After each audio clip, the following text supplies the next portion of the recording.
Welcome to the second video on reactions of alkenes. Acid-catalyzed hydration is where we add an H and an OH across the double bond in a Markovnikov type addition. We need acid and we will have rearrangements if possible. And by Markovnikov addition, remember the OH adds to the more substituted carbon and the hydrogen adds to the carbon with the more H's. The more highly substituted the double bond, the faster the reaction. Because there is a carbocation intermediate, we will get a 50-50 mixture of the two enantiomers. If, however, we want to not encounter rearrangement, but we still want Markovnikov addition of an alcohol, then we're going to use Oxymercuration-Demercuration. To carry out the Oxymercuration-Demercuration, we're going to use mercury acetate and water in our first reaction step. And then once that reaction is complete, we're going to add sodium borohydride to reduce the mercury entity off of our molecule, replacing it with a hydrogen. In the first step, we take the double bond and we add an OH to the carbon with the most substituents, and we have this mercury acetate that's on the carbon with the most H's. The second step, we reduce and we have demercuration, and we end up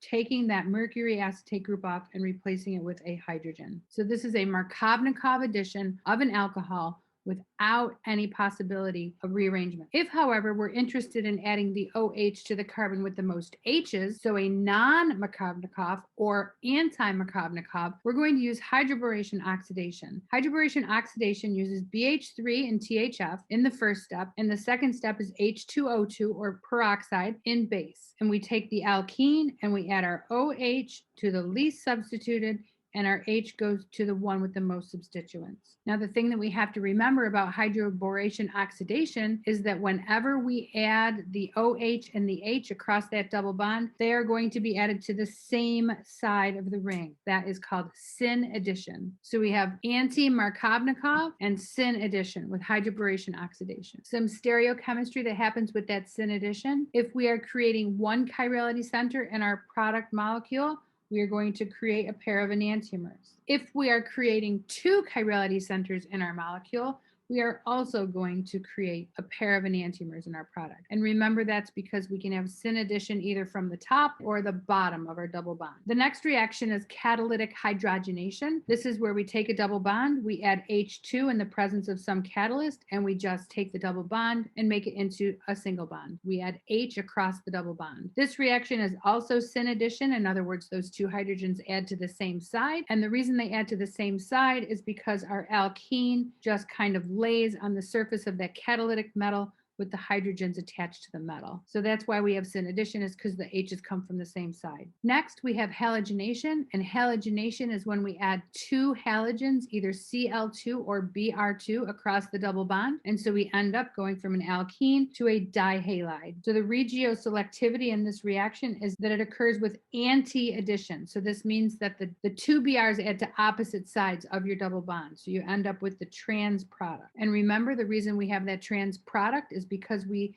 have a bromonium ion intermediate with that cyclic bromine compound, where our second bromine has to attack from the bottom and kick up. That's why we have anti-addition, halogenation. Remember this very confusing slide I showed in class? When we have a symmetric alkene and we have cis alkene with anti-addition of Br2, we end up getting two enantiomers, either the RR or the SS. And when we start with trans 2-butene and add anti-addition, we end up getting the RS and the SR, which is the meso compound. Remember the plane of symmetry. Next, we have Halohydrin formation, and halohydrin is just like halogenation, except for our nucleophile in the second step is going to be water. So we are going to add a bromine or chlorine to one of our carbons that was the double bond and an OH to the other. So it's called halogen hydrin, water. So we add Br and OH, and they're going to add, just like the halogenation reaction, it's going to add anti. The Br is on one side and the OH is on the other. And the reason that the OH acts as the nucleophile instead of the Br in these reactions is because water is the solvent. So there's a lot more of the water molecules around. So quickly, the regioselectivity of that halohydrin is that your OH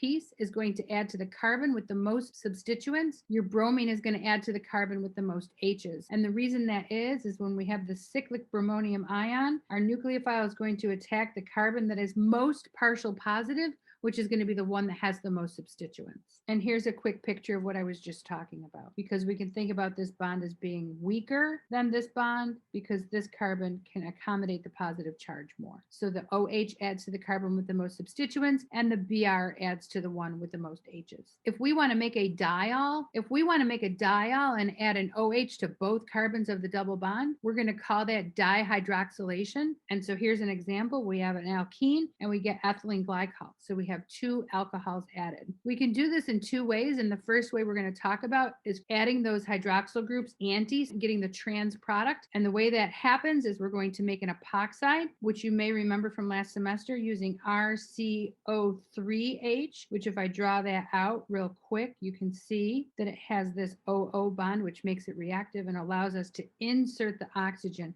right into this 3-membered ring epoxide. So if we follow that epoxide up with treatment with acid, H3O plus, water, and acid, we end up having that OH do SN2 to the bottom side of that and kicking that up, creating our trans product plus its enantiomer. So that is how we get trans diol. Once the epoxide is created, here's how that acid is going to add an OH to the other carbon. So we protonate, first of all, to get this protonated oxygen. So it's a great leaving group. And then we can have, so that's proton transfer. So then we have nucleophilic attack, where one of the lone pairs on the water molecule comes down and attacks that carbon and kicks up, so breaks that bond. And so then we end up following it up with a proton transfer to get our trans diol and its enantiomer. Just a quick recap. We have 3 different species that we have learned so far in this chapter that all are very similar. One is that epoxide, one is that bromonium ion, and one is that mercurium ion. All 3 of those species form this great 3-membered ring that is reactive, and then we have our nucleophile come from below and break those rings open to create our product.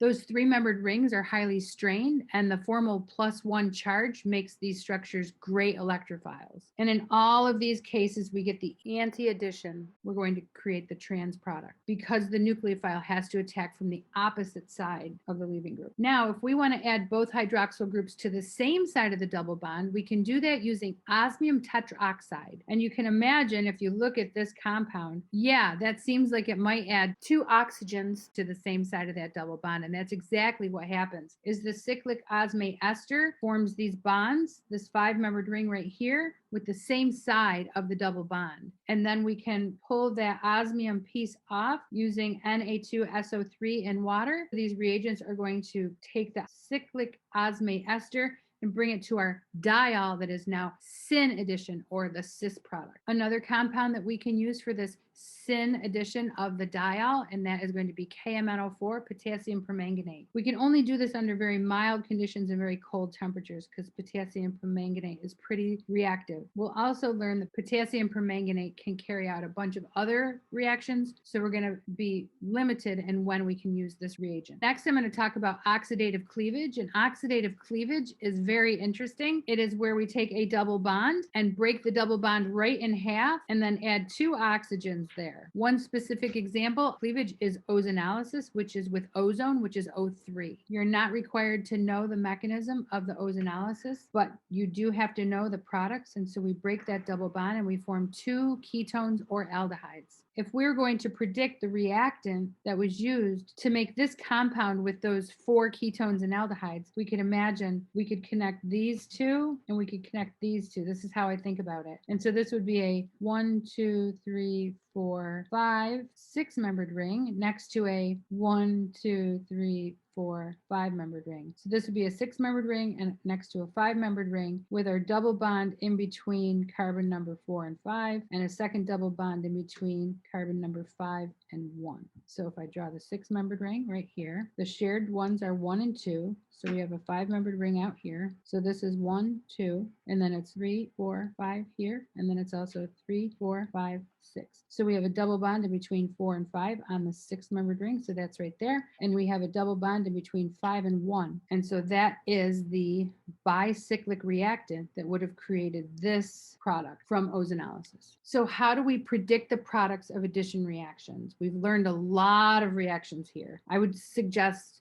strongly that you make flashcards so that you can keep all of these reactions straight. Predicting the products, we analyze the reagents. So we look at the reagents and we try to figure out what would those reagents bring about in a product, and then try to figure out which two groups are going to be adding across that double bond. Next, you think Markov-Nakov, anti-Markov-Nakov. Does the carbon with the more substituents get the first thing added, the second thing added? So you have to determine the regioselectivity and figure out which reactions are Markov-Nakov and which ones are non-Markov-Nakov. Finally, you have to determine the stereospecificity. So you have to decide whether they are added syn or anti. So we'll either get the cis product or the trans product. In each case, memorization is going to be important, but we also, if we learn the mechanism of each one, we can kind of justify the products a little bit easier. If you're familiar with the mechanisms, it's going to be easier for you to predict the products. So now, after we've learned this series of reactions, we can really think about synthesis and knowing how we can make the product we want. If we go from an alkene to this type of product, that is going to be addition, the stuff we learned in this chapter. If we just replace something, that's going to be a substitution reaction like we learned in the previous chapter. And if we go from alkyl halide to a double bond, we know that that's elimination. And so we can kind of get a sense for what synthesis looks like because we already have a lot of reactions under our belt. Okay, there you have it. Additions to an alkene and the intro to synthesis.